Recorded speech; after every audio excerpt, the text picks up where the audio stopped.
if you do what it is that you're called upon to do, which is to lift your eyes up above the mundane, daily, selfish, impulsive issues that might beset you, and attempt to enter into a contractual relationship with that which you might hold in the highest regard, whatever that might be, to aim high and to make that important above all else in your life, that fortifies you against the vicissitudes of existence like nothing else can. And I truly believe that that's the most practical advice that you could possibly receive. The way that you fortify your faith in life is to assume the best, something like that, and then to act courageously in relationship to that. And that's tantamount to expressing your faith in the highest possible good. It's tantamount to expressing your faith in God. And it's not a matter of stating, well, I believe in the existence of a transcendent deity, because in some sense, who cares what you believe? I mean, you might and all that, but that's not the issue. That's not the issue. The issue, it seems to me, is how you act. The issue is not what you believe as if it's a set of facts, but how you conduct yourself in the world. The purpose of thinking is to let your thoughts die instead of you. It's a brilliant notion, and so the idea is something like, you can conjure up a representation of yourself. You can conjure up a variety of potential representations of yourself in the future. You can lay out how those future representations of yourself are likely to prevail or fail. You can cull the potential yous in the future that will fail, and then you can embody the ones that will succeed. You do that while simultaneously conjuring up a representation of your current state and determining for yourself, because of your undue suffering, which elements of your pathetic being need to be given up so that you can move forward into that future. And the goal, what is it that you're aiming at with that work and that sacrifice? That's the ultimate question. What is it that you're trying to do? Well, you're trying to improve the future. We believe that the future can be improved. We believe that it can be improved as a consequence of our sacrificial work. And so, once again, what are the limitations? What are the limits to that? What are the necessary limits to that? I would say we don't know. We conjured up this remarkable idea. The future exists. We can see it even though it's only potential. We can adjust our behavior in the present in order to maximize our probability of success in the future. How best to do that? Well, the idea is something like, don't hesitate to offer the ultimate sacrifice if you want the future to turn out ultimately well. What is it that you could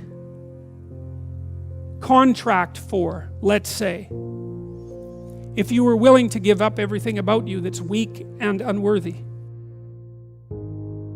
The proper sacrificial attitude produces a psychological state, and then a social state that's a manifestation of that attitude that decreases the probability that the world will careen into hell and increases the probability that people will live high quality, meaningful, private lives in a society that's balanced and capable of supporting that.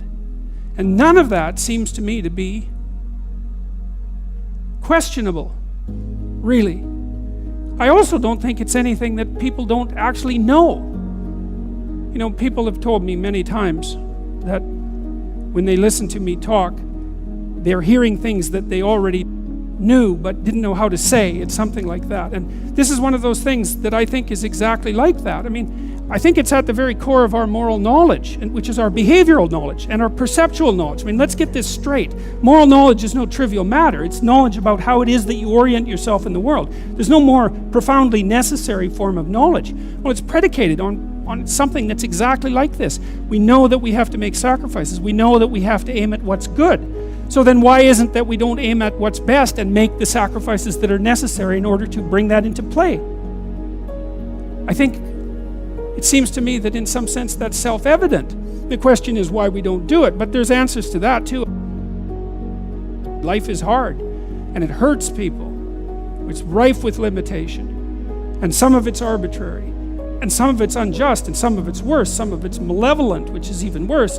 It's not surprising that that combination of vicissitude can turn people against being. But I think even when that happens, and even when people have the kind of history that if they revealed to you, you would say, well, it's no wonder you turned out that way.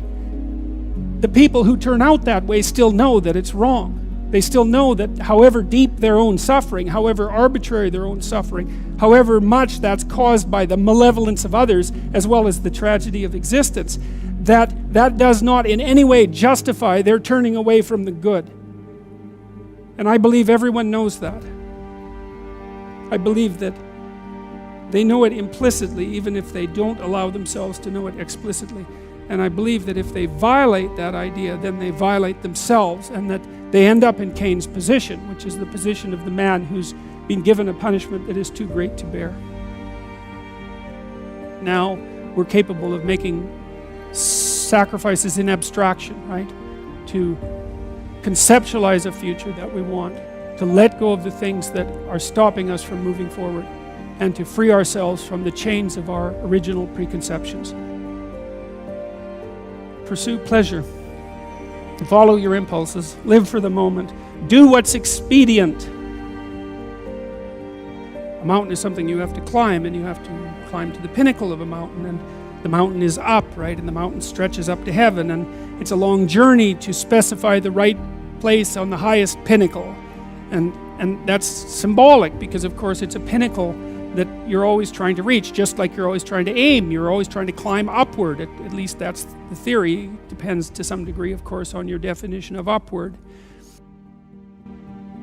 You're supposed to, again, to act out the highest good of which you're capable. Now that'll transform your life to some degree into an archetypal adventure. There's no way around that, because as you attempt to climb a higher mountain, let's say, or to aim at a higher target or something like that, then the things around you will become increasingly dramatic and of import. That happens by necessity, obviously, because if you're aiming at something difficult and profound and you're really working at it, then your life is going to become perhaps increasingly difficult and profound. But that might be okay. That might be exactly what you need as an antidote to the implicit limitations that face you as a human being.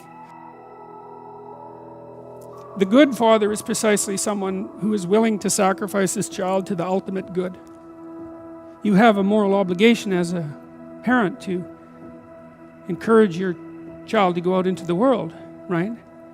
And to be whoever they can be, to be the best they can possibly be. And in doing that, you're encouraging them to pursue the good. You're sacrificing them to the good. You're not keeping them for yourself selfishly. You're telling them that they can go out and live their life and live it properly. You don't want for your son what it is that you want for him. You want for your son what would be best for him and for the world. And you let go in precise proportion to your desire to have that happen. When you have an infant, you do everything for the infant, because the infant can do nothing for him or herself. But as the infant matures and is increasingly capable of doing things for him or herself, then you pull back, right?